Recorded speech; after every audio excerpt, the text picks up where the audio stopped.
The old Apache man's words hung in the cold air like breath turned to ice, each syllable crystallizing in the bitter wind that swept across the endless Texas prairie with relentless fury that seemed to have no end in sight.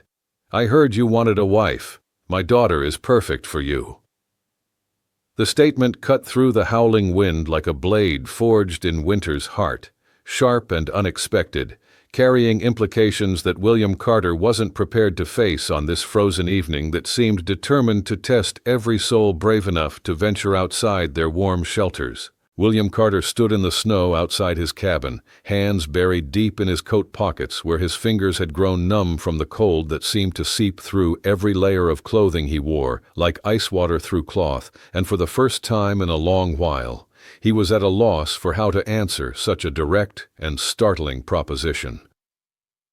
The bitter wind cut across his weathered face like a blade honed by winter itself, carrying with it the scent of coming storm and the weight of unspoken loneliness that had become his most constant and faithful companion through 2 long years of solitary existence on this unforgiving frontier. The Texas prairie stretched out behind them in all directions without mercy or end, an endless and white expanse of frozen grass and scattered mesquite trees that seemed to go on forever under a sky that promised nothing but more hardship to those foolish enough to hope for gentler treatment from the elements.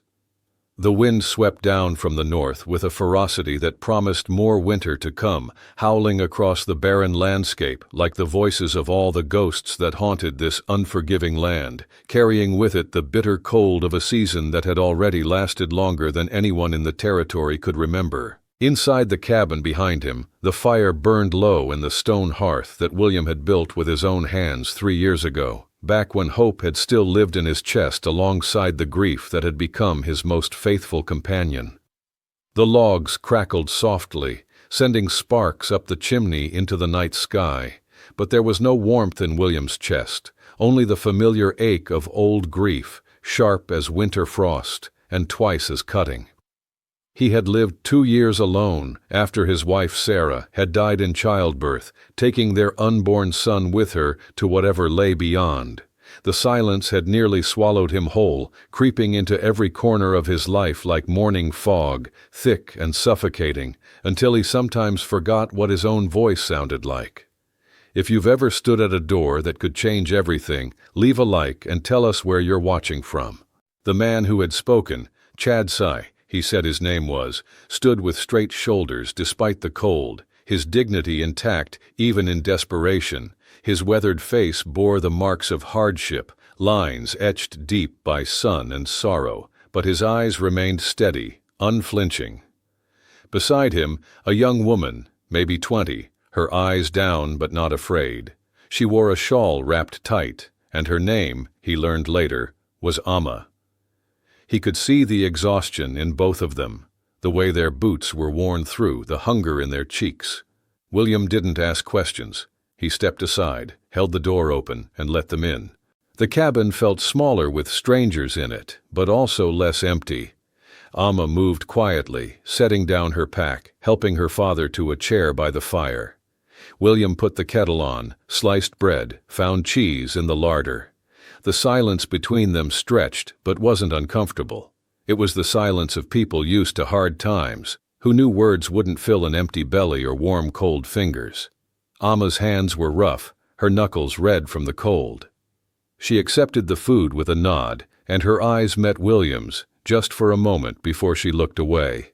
The fire crackled, and the smell of damp wool and wood smoke filled the room. Chad Sy spoke after a while, his voice low. "We come from the north. The soldiers took our land, burned our winter stores. We travel to find my sister's people, but the snow is deep and my daughter is strong, but she is not made of stone." William listened, nodded. He didn't offer pity, only more bread, more tea. He had known loss, too, and knew it couldn't be fixed with words. Amma took the blanket William offered that night, laid it out by the fire. Her father settled into the far corner, already half asleep. William made his bed by the wall, close but not too close, giving her space, always space. In the morning, Amma was up before the sun, stirring the fire, boiling water for coffee.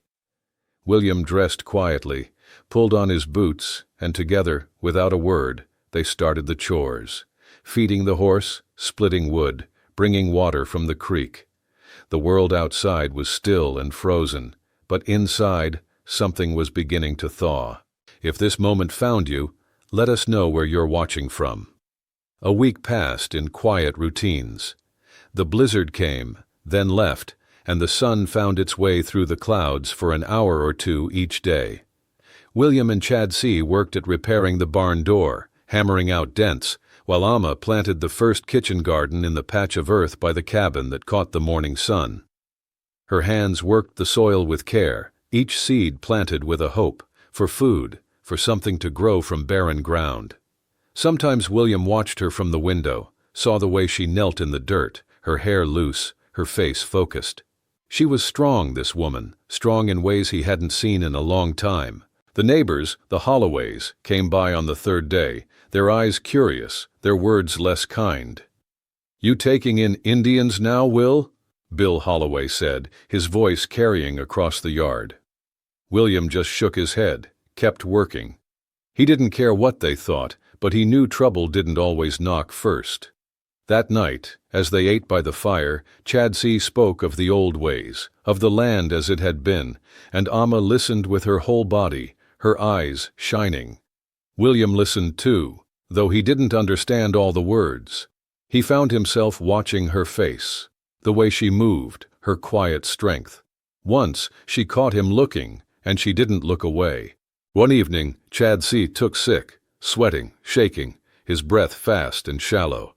Amma tended him all night, singing under her breath, wiping his brow with a cool cloth. William sat up with her, bringing fresh water, more blankets, a steady presence in the dark. There was a moment, before dawn, when Chadzai woke, saw his daughter by his side, and William waiting in the doorway. "Thank you, my friend," he said, his voice a whisper. "You have given us shelter, safety, respect. You are a rare man." William ducked his head, didn't speak. He'd done nothing special, only what any man should. Chadzai reached for his daughter's hand, spoke in the old language, words William couldn't understand, but the love in them was clear. Then he closed his eyes and slipped into sleep. Amma sat by her father's side all that day, refusing rest, refusing food. William brought her coffee, fresh bread, set them by her knee. She didn't thank him, but she ate, and when their hands brushed, neither pulled away. Chadzai woke again at night, sat up with an effort. "Listen," he said to them both, "I am old, and I have had my time. Don't grieve for me, build something new." He looked at Amma, then at William. "You are safe here, daughter. You can stay if you wish." She nodded, eyes bright with tears she wouldn't shed. Chadzai smiled, squeezed her hand, and then slept once more. He died the next morning, at peace, the fire still glowing beside him. They buried him under the willow tree behind the cabin, the ground reluctant but yielding. Amma said the morning words of her people, and William stood close, head bowed, giving her the silence she needed. When she was finished, she turned to him, and for the first time her eyes were unguarded, open. She looked lost and strong and real. If you've ever seen grief wear a warrior's face, say where you're watching from. The days that followed were different. The Holloways came again, this time with a preacher and more questions. Amma stayed inside, mending clothes, grinding corn, the rhythm of her work steady. William sat down with the visitors, gave them coffee, told them simply, "They are grieving. If you have respect, leave them be." The preacher looked unconvinced, but Bill Holloway just shrugged and said, "It's your farm, Will." But William felt the shift in the air, the way people watched him now, the way the world might not let him forget he'd crossed a line. Amma started spending more time outside, tending her garden, working the soil. She sang under her breath, songs William didn't know, and sometimes he caught himself humming along, curious about the words. She began teaching him little things, how to plant seeds so the frost wouldn't take them, how to tie knots that would hold in any wind. He taught her, too, how to repair a harness, how to shoot his rifle, how to find the sweetest turnips under the snow. They talked in short bursts, words that didn't need much saying. One evening, as the wind rattled the shutters, Amma asked William why he'd helped her and her father. He looked at the fire, and the words came slowly. After Sarah, I didn't much see the point in anything. I was just waiting out the winter. He nodded toward the window, the willow tree outside. But a man can't live alone, not really. She nodded, and the silence between them was warm, not empty. As the nights grew longer, Amma found herself sleeping closer to William. They didn't speak of it, but in the morning, sometimes she would wake to find she'd moved in sleep, her head near his, her hand resting on his chest. He never stopped her, never made demands, just covered her with his coat if it got cold. One night, after the fire had burned low, she looked at him in the dim light. "Do you miss her?" she asked. "Every day," he said, "but I miss the silence less with you here." She nodded, satisfied, and lay back down. The cabin, once quiet, now held their breathing, slow, steady, alive. Spring came at last, the first green shoots in Amma's garden, the stream thawing with a rush of sound. William split the last of the winter wood, stacked it by the door. He carved a chair for the porch, and Amma lined their boots by the hearth, the toes pointing in together, as if they'd walked a long way and meant to rest a while longer. The neighbors still watched, but their eyes were less sharp now, as if waiting to see what would happen. The world outside was full of strangers, memories, dangers, storms, war, rumors. But inside there was warmth, quiet, promise. One morning, Amma found William standing over the creek, watching the water run. She came up beside him, her hand brushing his, and for a long while neither spoke. The wind stirred the new grass, and somewhere far off a meadowlark sang. "We should plant more," she said. "If we work together, we can feed more than ourselves." William nodded, took her hand, and squeezed. "Together," he said, and the word felt good in his mouth, like something alive, something with a future. They walked back to the cabin side by side, the morning sun at their backs. The world was wide, full of unknown days, but for now the fire was lit and the seeds were in the ground.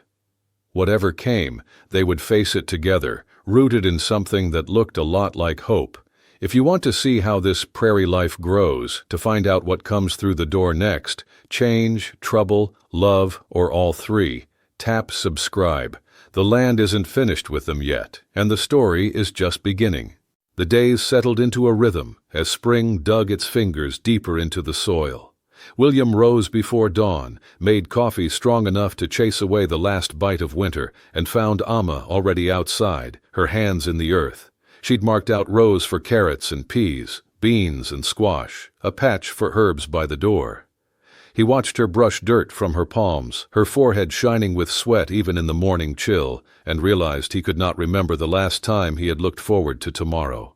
In town, things were different. The preacher had spoken, and the whispers had spread.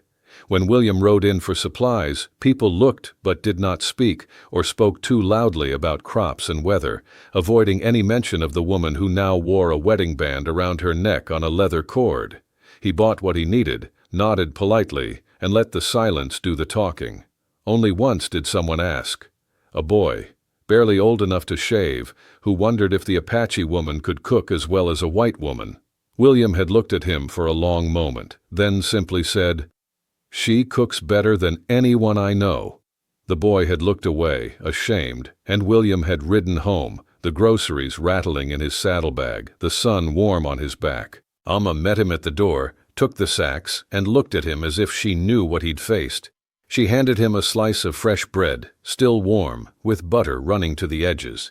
He ate it in 3 bites, savoring the tang of the yeast, the crisp crust, the kindness in her eyes. Sometimes he wanted to say more, to tell her she was safe here, that she was loved, that he would fight for her, but the words never came easily to William.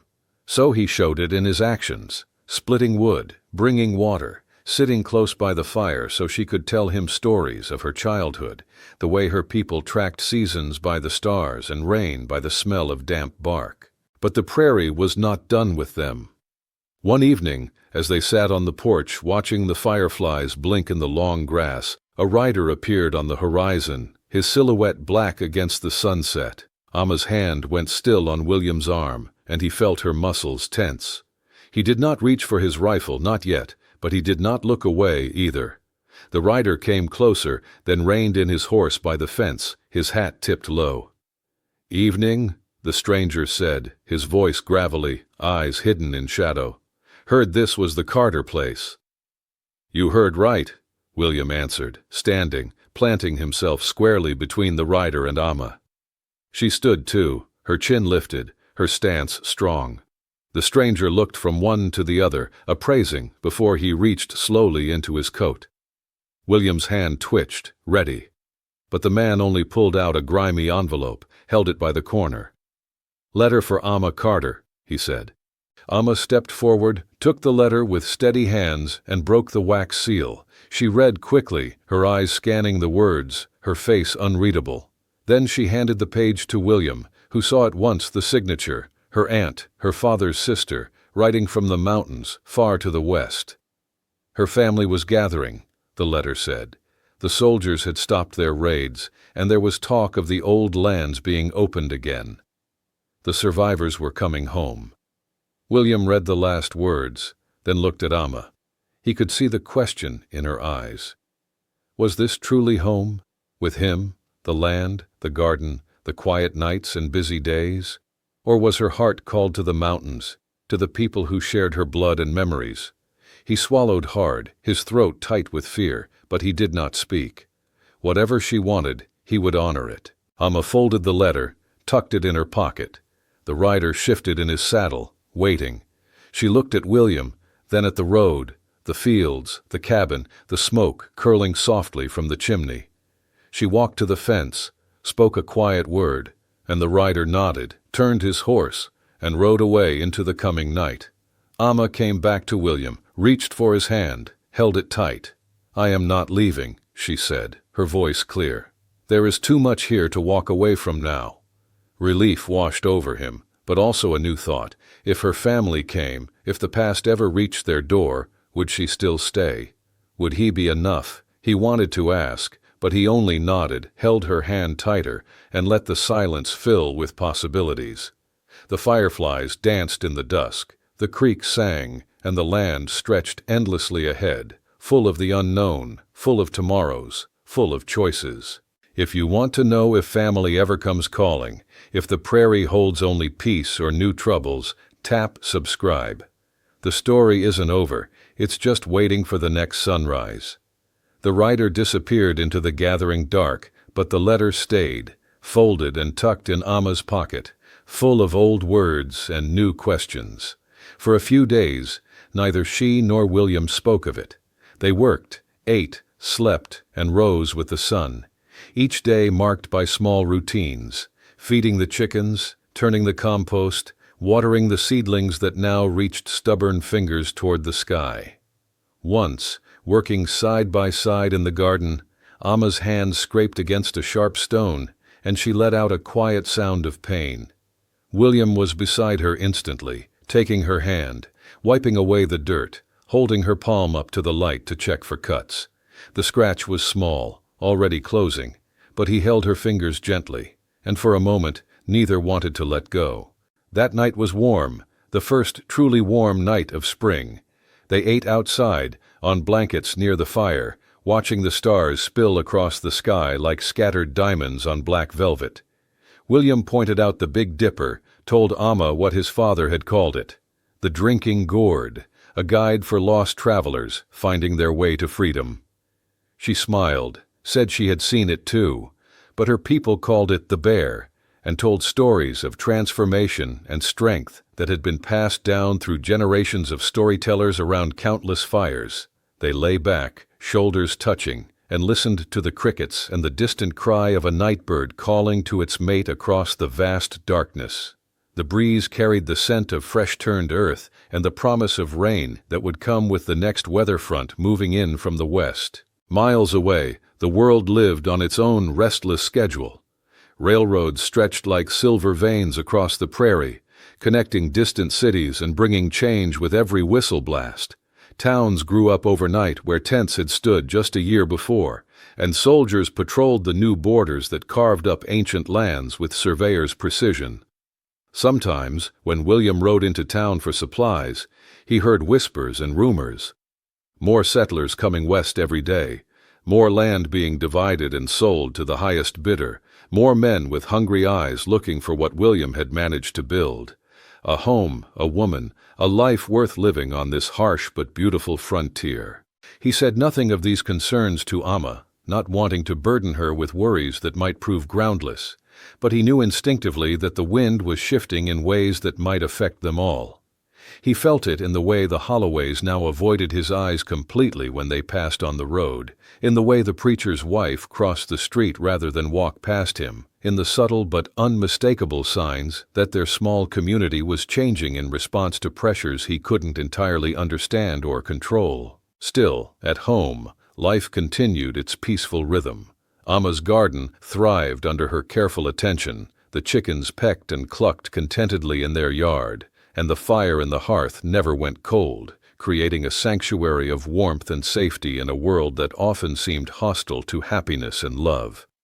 Their days were full of meaningful work, their evenings rich with quiet conversation, and their nights blessed with the kind of deep sleep that comes only to those who have found their proper place in the world. One afternoon, as William finished repairing a fence post that had been damaged in the last storm, he noticed a movement in the tall grass beyond the barn.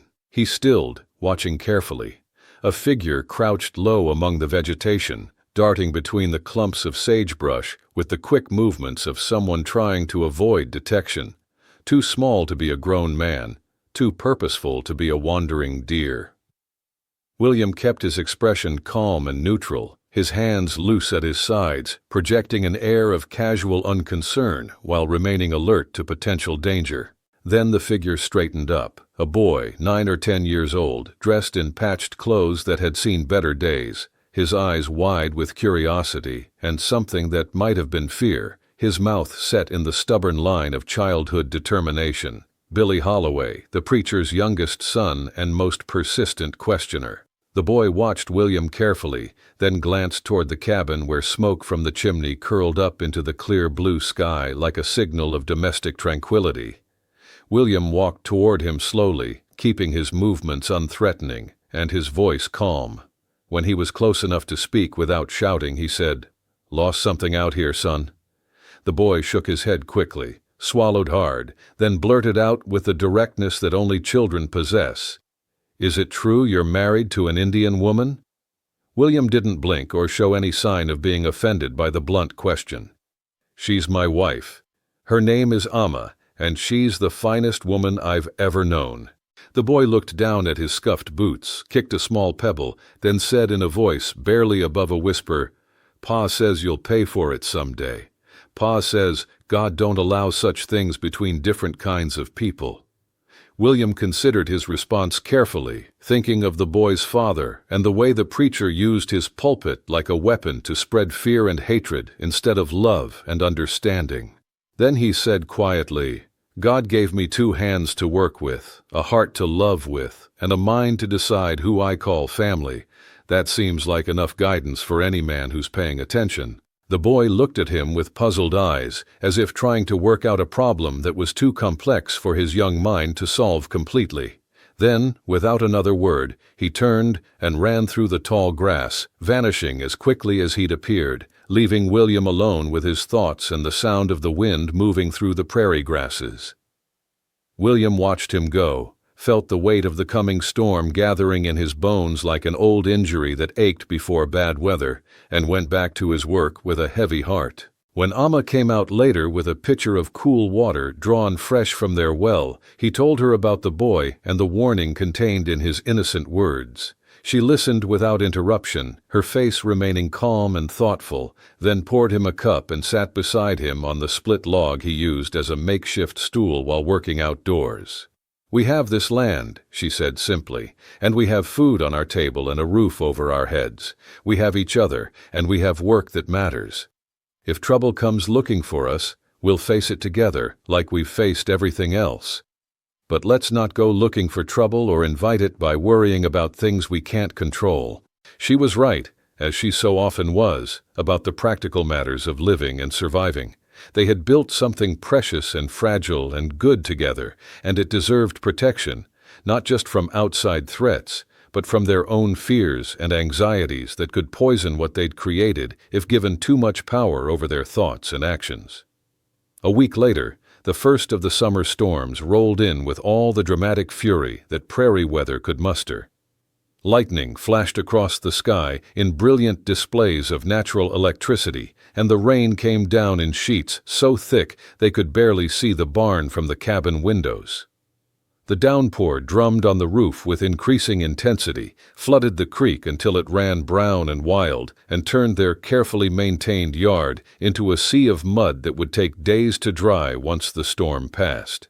They closed all the shutters against the driving rain, mended small leaks as they appeared in the roof, and huddled by the fire while the wind howled around their small sanctuary like a living thing seeking entry. In the deep of night, just as the storm reached its peak intensity, their dogs began to bark with the urgent, insistent tone that meant danger was approaching through the darkness. William grabbed his rifle from its place above the mantel and peered carefully through a gap in the shutters. Through the rain and darkness, he could see torches flickering in the storm. First 2, then 3, then 4 moving lights that belonged to men on horseback. Their faces were hidden by hats and scarves pulled up against the weather, and they circled the yard slowly, calling out words that were lost in the thunder and the drumming of rain on the ground. Amma stood beside him, her hand steady on his arm, and said quietly, "We don't answer them. We wait and see what they want, and we don't give them any excuse to do whatever they came here to do." He nodded, his heart pounding with adrenaline and fear, and together they watched as the riders circled closer to the cabin. Their shouts were muffled by the storm, impossible to understand, and their torches sent wild shadows dancing across the wet grass, creating a scene that seemed more like a nightmare than reality. Then, as suddenly as they'd appeared, the riders seemed to lose their resolve. They pulled up their horses, hesitated in the driving rain, and after what felt like an eternity of indecision, they rode away into the storm, swallowed by the darkness and the weather as if they'd never been there at all. The dogs gradually quieted, and the rain continued to fall. When morning came, the sky cleared as dramatically as it had darkened. The sun returned to paint everything in gold and silver light, and the world looked washed clean and new. Amma's garden was muddy but essentially healthy. The creek ran clear again, and there was no sign of the previous night's mysterious visitors except for some hoofprints in the soft earth that were already beginning to fade as the ground dried. William and Amma walked their fence line together, checking for storm damage and listening to the birds sing in the trees that dripped with leftover rain. Neither of them spoke directly about the fear that had gripped them both during the night, but they didn't need to. It was enough to be alive and together, to wake up and see the sun and know that, for now at least, peace and safety still held their small corner of the world. But the prairie was not done testing them. As they turned back toward their cabin, ready to begin another day of the work that sustained them, they saw a lone figure walking toward them across the fields. This was not a man on horseback or a curious boy, but a woman walking with purpose and dignity, her dress plain but clean, her dark hair braided in the traditional way, her bearing proud despite whatever hardships had brought her to their door. She carried a small bundle in her arms, and as she came closer, William could see that she was Apache, her face lined with the kind of years that come from sorrow and survival in equal measure, her steps strong and sure despite her obvious age. Amma gasped when she saw the approaching figure, her whole body going rigid with shock and recognition, and then she was running across the wet grass, her feet splashing through puddles, calling out a name in the old language that William had never heard her use before. The older woman dropped her bundle and opened her arms wide, and Amma fell into that embrace with a force that spoke of years of separation and longing finally ended. Their voices rose and fell in rapid conversation, mixing tears with laughter, English with Apache, past with present in a reunion that needed no translation to be understood by anyone who had ever lost and found someone precious. They stood together in the morning sunlight, mother and daughter finally reunited after what must have been years of uncertainty and fear. William waited at a respectful distance, giving them the privacy their moment deserved, letting the wind carry their tears and their joy away across the endless grassland that had witnessed so much suffering and now, finally, a measure of healing and hope. If you want to know what happens when family comes calling, when old wounds have a chance to heal and new choices must be made about the future, tap subscribe now. The prairie never promised easy answers to life's hardest questions, only that the story would be worth telling, and that love in all its forms might just be strong enough to survive whatever comes next.